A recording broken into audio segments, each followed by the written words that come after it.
नमस्कार दोस्तों। भारत लगातार आत्मनिर्भरता की ओर बढ़ रहा है। पिछले 6 वर्षों में भारत के रक्षा निर्यात में 10 गुना वृद्धि हुई है।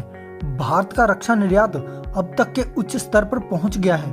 वित्त वर्ष 2022-23 में रक्षा निर्यात 16,000 करोड़ रुपए के उच्च स्तर पर पहुंच गया है, जो पिछले वर्ष के 12,815 करोड़ के निर्यात से 24% अधिक है और ये 2016-17 से 10 गुना अधिक है।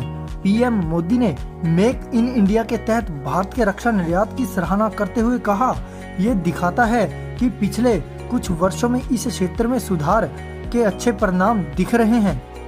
इन्हीं सुधारों का परिणाम है कि भारत वर्तमान में 85 देशों को डिफेंस के सामान निर्यात कर रहा है, जिसमें उन्नत हेलीकॉप्टर, पर्सनल प्रोटेक्टिव गियर और विभिन्न प्रकार के रडार सहित सैन्य हार्डवेयर का निर्यात शामिल है। यही नहीं, भारत लड़ाकू विमान तेजस, हेलीकॉप्टर, आर्टिलरी गन, हवा से हवा में मार करने वाली मिसाइल, सतह से हवा में मार करने वाली मिसाइल, टैंक, सोनार और रडार भी निर्यात कर रहा है। केंद्रीय रक्षा मंत्री राजनाथ सिंह ने कहा कि रक्षा निर्यात का अब तक का सबसे ऊंचे स्तर पर पहुंचना देश के लिए एक उल्लेखनीय उपलब्धि है और यह तेजी से बढ़ता रहेगा और 2025 तक भारत 35,000 करोड़ के वार्षिक निर्यात लक्ष्य को प्राप्त करेगा।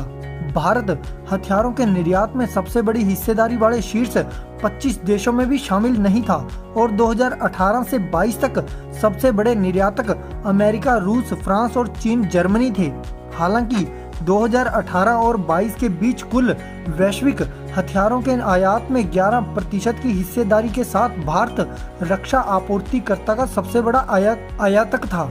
रूस पिछले 5 वर्षों में भारत को हथियारों का सबसे बड़ा आपूर्तिकर्ता था, जो उसकी जरूरतों का 45% प्रदान करता था। उसके बाद फ्रांस 29% और अमेरिका 11% योगदान देता था। भारत, जो लगभग 8 साल पहले एक आयातक देश के रूप में जाना जाता था, आज advance artillery guns, BrahMos missile, Akash missile system जैसे प्रमुख प्लेटफार्मों का निर्यात करता है। पिनाका रॉकेट और लॉन्चर, गोला बारूद, थर्मल इमेजर्स, बॉडी आर्म्स दुनिया को निर्यात कर रहा है। यही नहीं, पिछले साल फिलीपीन मरीन के लिए ब्रह्मोस सुपरसोनिक क्रूज मिसाइल की 3 बैटरी खरीदने के लिए लगभग $375 मिलियन के सौदे पर हस्ताक्षर किए थे और इस वर्ष भारत सरकार ने घरेलू खरीद के लिए लगभग 1 लाख करोड़ रुपए अलग से रखे हैं।